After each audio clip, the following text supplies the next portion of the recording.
Faslun utawi ikilah fasal. Wa yuqatalu lan den perangi sapa ahlul baghyi wong sing bangkang pemerintah bisalah sati syara itu kelawan telu pira-pira syarat. Niki pemberontak. Niki bab politik niki. Niki nek cara fikih ngeten niki nggih. Makar pemberontak itu wajib diperangi niki ngoten terhadap pemerintah yang sah niki ngoten. Tapi niki dalam konteks pemerintah Islam. Dalam konteks pemerintahan Islam mungkin kalau pemerintah sekarang juga relevan. Jadi sing disebut dengan pemberontak itu siapa? Hum qaumun minal muslimin. Mereka ya orang Islam. Pemerintah ya Islam. Enten rakyat sing gak trimo karo pimpinane terus berontak. Niku jenenge al-baghy, pemberontak. Yukhrijuna an taatil imamil haq.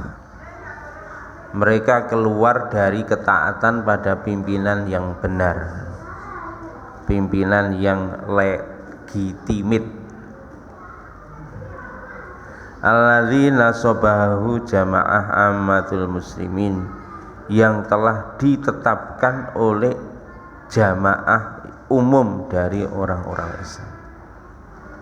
Jadi orang Islam sudah sepakat dia diangkat jadi pimpinan, kok ada yang menolak, kemudian dia memberontak, maka dia bisa diperangi. Fayam ta'una nadai wajibin alihim, ada ima wajaba alihim. Mereka menolak untuk menunaikan kewajiban atas mereka. Wa yuqataluna jama'atal muslimin, bahkan mereka melakukan penyerangan terhadap, melakukan makar terhadap pemerintah yang sah. Bita'wilihim li ahkamin yukhalifunahum biha. Mereka pun membangkang pada pemerintah muslim ini pun juga dengan dalil yang seolah-olah benar dalilnya. Bayangkan ini, seolah-olah dalilnya pun juga benar. Wa inuna annal haqqu mahum wal wilayatu lahum. Dan mereka ngeklaim, pemberontak itu ngeklaim bahwa kebenaran ada pada pihak mereka dan kekuasaan ada pada pihak mereka. Mereka ngeklaim saya yang lebih berhak, saya yang berkuasa. Dan enten pemberontak ngeten iki wa qatalahum wajibun ala ahlil adli ma'a imamihim. Memerangi pemberontak yang semacam ini, orang-orang yang berbuat makar seperti ini, maka wajib hukumnya bagi pemerintah yang sah. Idza tahaqqaqat asyurutul madhkuratu, dengan syarat 3. Jadi niki wau oleh diperangi itu, pemberontak yang boleh diperangi itu harus memenuhi 3 syarat. Kalau 3 syarat itu tidak dipenuhi, maka pemerintah tidak boleh memerangi mereka. 3 syarat harus terpenuhi. Kalau enggak, pemerintah tidak boleh memerangi mereka. Ngaji politik ya. Nah, itu nanti masuk dalam niku ngoten. Dalilnya untuk memerangi mereka itu firman Allah, langsung ayat Quran di dalam surat Al-Hujurat yang sering dibaca oleh tarhim ya. Ini tarhim sering diwaca niki qiraatnya. Wa in ta'ifatani minal mu'minina tatalu fa aslihu bainahuma. Niki fa im baghat ihdahuma 'alal ukhra faqatilul lati tabghi hatta tafi'a ila amrillah fa in fa'at fa aslihu bainahuma bil 'adl waqsitu innallaha yuhibbul muqsitin. Niki Al-Hujurat ayat 9. Lho ngeten iki teng Quran nggih pun dibahas ayat ngeten iki. Quran ini lengkap komplit. Jadi kalau ada pemerintahan sistem politik nggih enten, ekonomi nggih enten, urusan bojo ya enten, urusan kelon ya enten. Jadi Quran ini lengkap luar biasa. Makanya hudal lil muttaqin, petunjuk bagi orang-orang yang bertakwa. Niku ngoten. Niki arti ini Pak dalam surat Al-Hujurat, jika ada dua kelompok dari orang beriman berperang satu sama lain, bermusuhan satu dengan yang lain, fa aslihu bainahuma, damaikanlah antara keduanya. Berarti niki memerangi tadi adalah opsi. Opsi yang pertama dirayu, diberi pengertian, dijak duduk bareng, dicari titik temu. Niku nomor siji niku. Ora kok bangkang langsung disikat, bangkang sikat mboten. Ayatnya soalnya mulai ngoten. Makanya tadi nanti harus memenuhi 3 syarat. Syaratnya nggo sik. Iki ayatnya dhisik.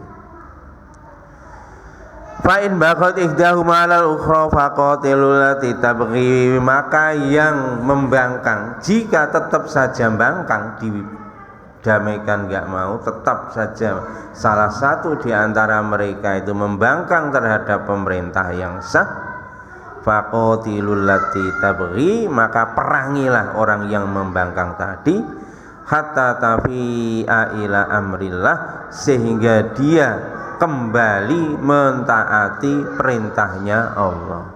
Artinya sehingga mereka sadar kembali mentaati pimpinan di saat itu, pimpinan atau jamaah di saat itu. Fa in fa'at, apabila sudah kembali taat, ya fa aslihu bainahuma bil adli, maka kamu tidak boleh memusuhi mereka, tidak boleh memerangi mereka, bahkan kamu wajib berdamai dengan mereka bil adli, dengan cara yang adil. Wa aqsitu, dan berbuat adillah, sesungguhnya innallaha yuhibbul muqsitin, Allah menyukai orang-orang yang adil. Niki Pak, walaupun lawan politik nak wis damai itu tidak boleh dibenci. Sak umur-umur urip mboten enten wong iman niku model ngeten, mboten enten. Enten wong musuhi awake dhewe niki nak dalam skop kecil niki. Musuhi, mari ngono wis wawuh, ya wis. Nah wis wawuh, wis clear, ya wis, gak usah diungkit. Oke. Nah niku Pak, nak wong ngungkit niku berarti gak adil. Makanya Allah menyukai orang-orang yang adil. Oh berarti dia tidak mengungkit-ungkit luka lama. Niku ngoten. Masya Allah. Terus melih niki dalile.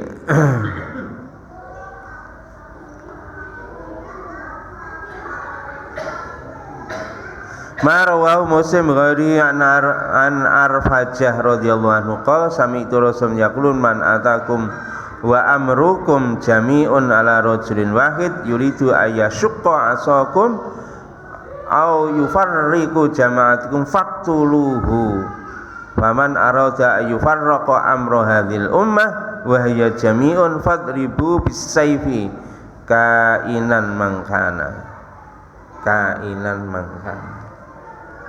niki Pak. Dari Ar-Fajah radhiyallahu anhu berkata, aku mendengar Rasulullah sallallahu alaihi wasallam bersabda, barang siapa yang datang kepadamu sedangkan pimpinan telah disepakati atas seorang yang satu, kemudian orang tadi menginginkan untuk membelah tongkat kamu, niki Pak, Nabi memberikan ilustrasi Pak, memecah belah umat itu dengan cara membelah tongkat, ya kayak belah bambu, politik belah bambu, sing ngisor diidek, sing dhuwur ditarik, diangkat.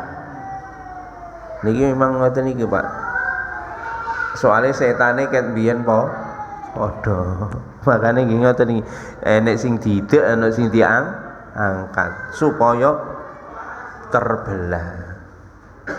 Nah enek wong wis umat jadi satu, kok ada upaya untuk membelah umat itu, au yufarriqu jama'atakum, atau memisahkan jamaah kalian niki Pak. Waduh ya, poso-poso ngaji ngene, atau memisahkan jamaah kalian, faktuluhu, bunuhlah dia, ya Pak, perangi dia orang yang macam itu. Wa fi riwayatin, di dalam riwayat yang lain, barang sifaman, maka barang siapa yang ingin memecah belah pimpinan dari umat ini, padahal pimpinan itu sudah disepakati oleh umat, maka pukullah dengan pedang kamu. Nggih. Gorok naik gulune ngono, Pak. Kainan mangkana, siapapun orangnya itu. Wah niki Pak, medeni niki Pak, siapapun orangnya. Mun dawuh Kanjeng Nabi ngeten iki antep Pak. Siapapun orangnya. Dan niki yang menjadi dalil pemberontak terhadap pemerintah yang sah itu wajib. Ayatnya jelas, hadisnya nggih jelas, sahih pisan. Makane ngeten iki kanca-kanca sing pengen ngedekne khilafah Islamiyah iki ngeten iki, Pak. Lah nek ngene kan nek arek khilafah kan ora iso ditukno to. Hadise lak nganggur, ayate lak nganggur, jare ngoten. Nggih.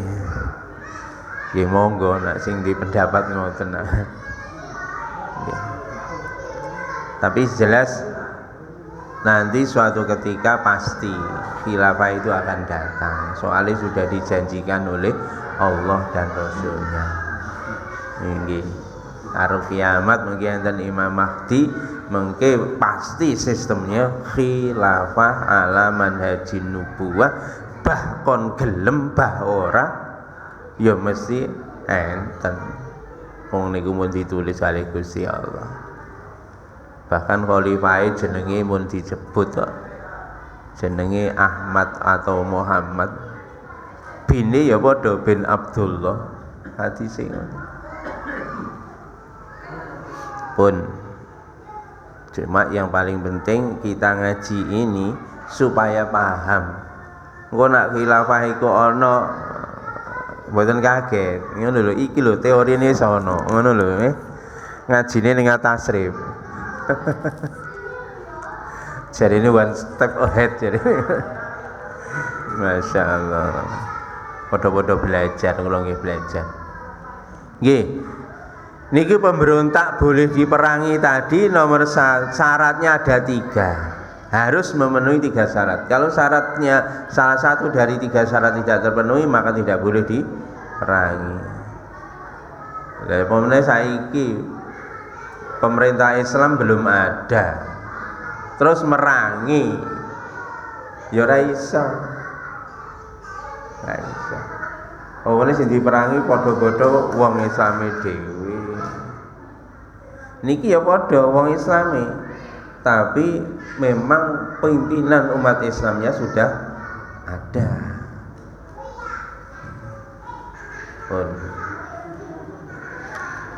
Syaratnya 3. Yang pertama ayakunu fi man'atin. Jadi wa yakhruju jadi ayakunu fi man'atin. Jadi ini tadi Pak, adalah nak di kalau terjemah nih Pak, man'atin itu adalah satu organisasi, bukan individu. Jadi ini tadi walaupun pimpinannya individu, tapi kalau dia adalah memimpin satu kelompok, memimpin satu kelompok yang sudah cukup kuat, mau melakukan makar terhadap pemerintah, maka ini yang wajib diperangi. Kalau cuma satu orang tidak boleh Pak, dibunuh nggak boleh. Caranya ya apa? Ya dicekel dhisik, diberi pengertian tadi fa aslihu bainahuma. Tapi kalau sudah membentuk grup klaster kelompok yang sangat kuat, ayyakunu fi manatin ay kuwatin yatamakkanuna biha mim muqawamatil imam wa ahlul adli. Ya, mereka cukup kuat untuk membuat apa lagi tandingan terhadap pimpinan yang telah disepakati. Bi antakuna lahum fi'atun yanhazuna ilaiha, di mana kelompok itu sudah eksis yang memungkinkan bisa menggulingkan pemerintah yang sah. Au hisnin, dia memiliki pasukan, itu tadi sudah memiliki pasukan. Au hisnin yaltaji'una fihi, atau dia sudah memiliki benteng pertahanan. Artinya apa? Dia punya kelompok besar, dia punya markas, dia punya pusat pertahanan. Au taghlibu ala biladin min biladil muslimina, atau bahkan sebagian wilayah orang Islam itu sudah dikuasai oleh mereka. Jadi pemberontak yang boleh diperangi jika kondisi pemberontaknya sudah seperti itu, membentuk kelompok, kelompoknya sudah kuat. Kalau masih individu tidak boleh diperangi, tapi kewajiban imam tadi fa aslihu bainahuma, didatangi, dirayu, diberi pengertian resikonya nak taat kalau pemerintah, kalau enggak taat resikonya seperti apa, itu dirayu dulu. Ini tadi gimana? Tapi zaman biyen nggih ngoten Pak, amire yo selendro ya. Orang memenuhi syarat ini ya wis disikat dhisik. Zaman dulu begitu Pak. Ada kasus seperti itu. Masya Allah. Yeah. Makanya mestinya gitu.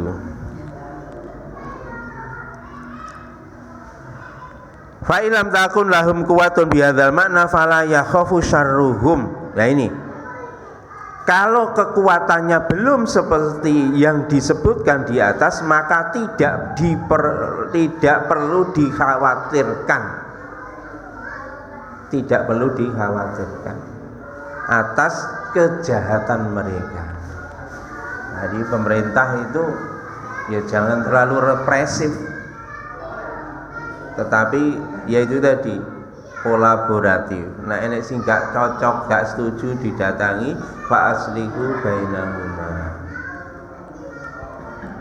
Nah ini surat Al-Hujurat ini. Nggih.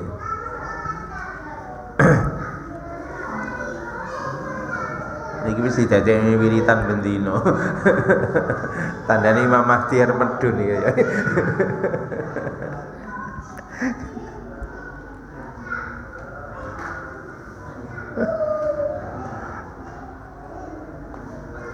Pun niki yang syarat yang pertama itu tadi. Sudah kelompoknya sudah terorganisir, sudah memiliki markas, sudah memiliki kekuatan yang berarti. Yang kedua syaratnya wa ayakhruju an qabdatil imami, dan dia sudah mendeklarasikan memisah dari pemerintah yang sah. Syaratnya kelompok ada tapi dia belum deklarasikan menolak pemerintah yang sah, juga belum bisa diperangi. Angel lang ini.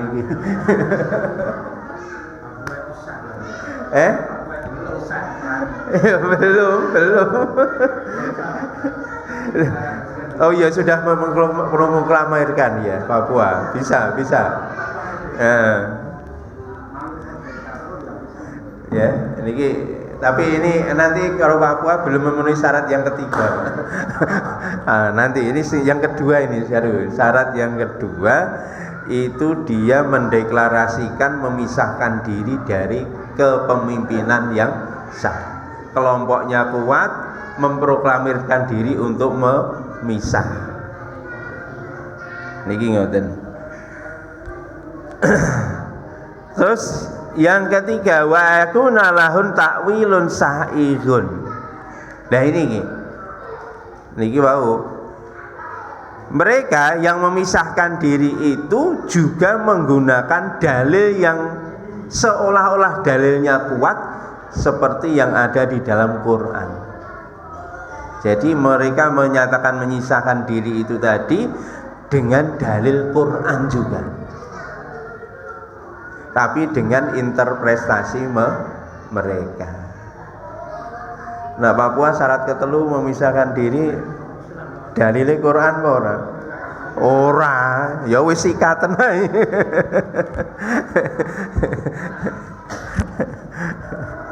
Nggih ngoten. Lah niki dalil Quran.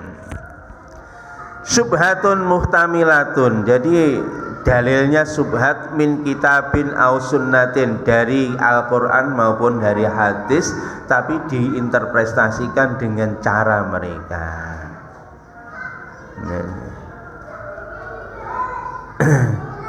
Yajizuna bisababiha al-khuruju alal imamil haq, maka itulah yang memotivasi mereka untuk keluar dari ketaatan kepada pemerintah yang sah.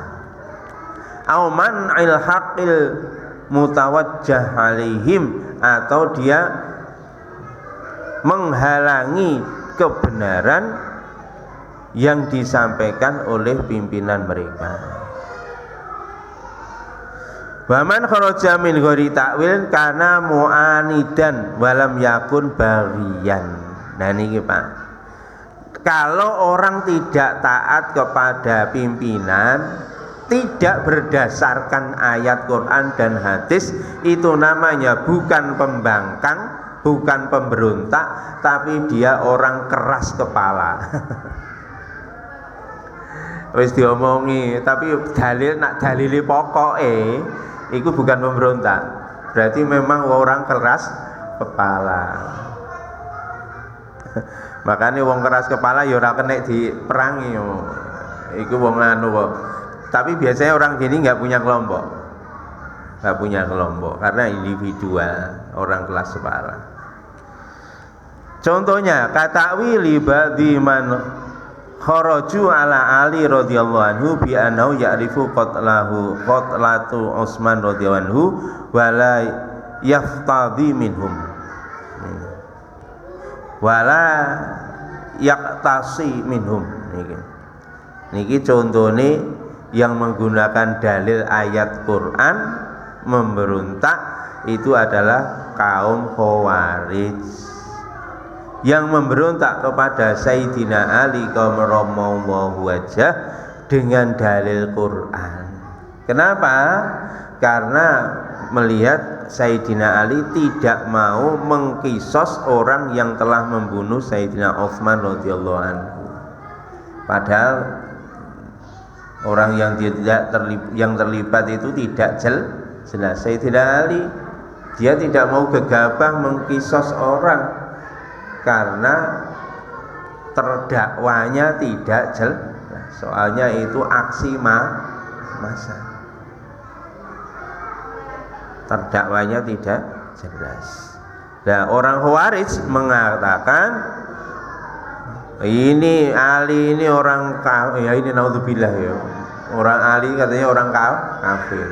Kenapa?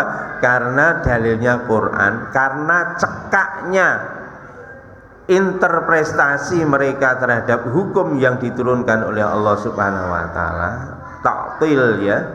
Mereka dangkal di dalam memahami ayat Al-Qur'an.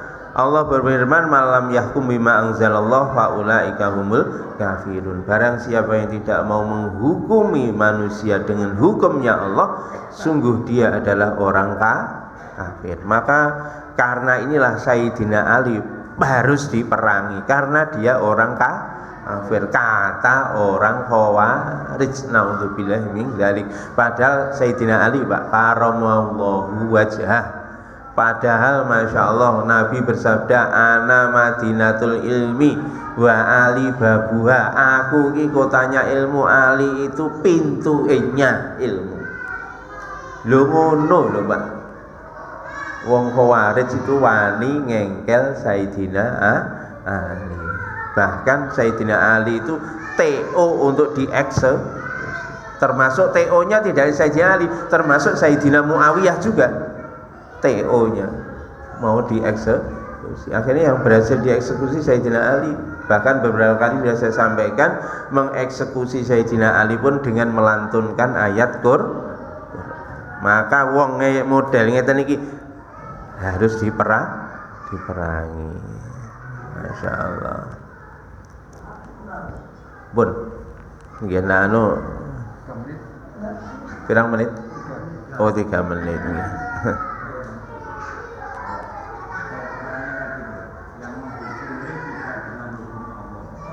Nggih. Nggih.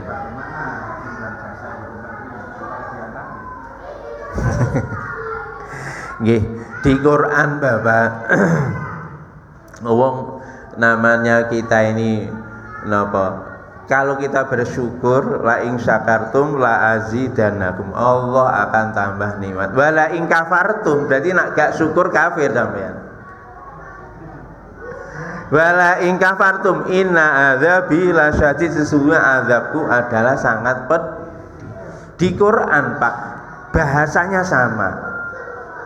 Kufur nikmat itu juga kategorinya kafir, tapi sebetulnya dosisnya beda-beda. Termasuk ini tadi tidak menghukum dengan hukum Allah, kafir. Dosisnya lain dengan kafir yang keluar dari agama Islam. Termasuk munafik Pak. Kalimat dalam Quran munafik itu juga bukan, maaf, yang apabila berdiri sholat dalam keadaan malas, yuraunan nasa walayadkuruna wa illa qalila, itu bukan yang innal munafiqina fi darkil asfal Pak. Wong munafik yang jadi intipe neraka itu bukan yang masih sholat itu, tidak. Kalau sholatnya gak khusyuk kan itu kan termasuk munafik. Itu dosisnya Pak. Yang overdosis munafik sing betul-betul kafir, ya iku sing dadi intipe jangan melakukan makar nyodok dari belakang terhadap Nabi. Abdullah bin Ubay bin Salul ya kuwi sing dadi intipe neraka. Semayan karo bojone telat munafik. Wah, ajur nak ngene iki mlebu intipe neraka. Mboten niku dosis lagi dosis rendah nggih. Ngoten nggih. Nggih ngoten mawon. Subhanakallahumma bihamdika asyhadu an la ilaha illa anta astaghfiruka wa atubu ilaik.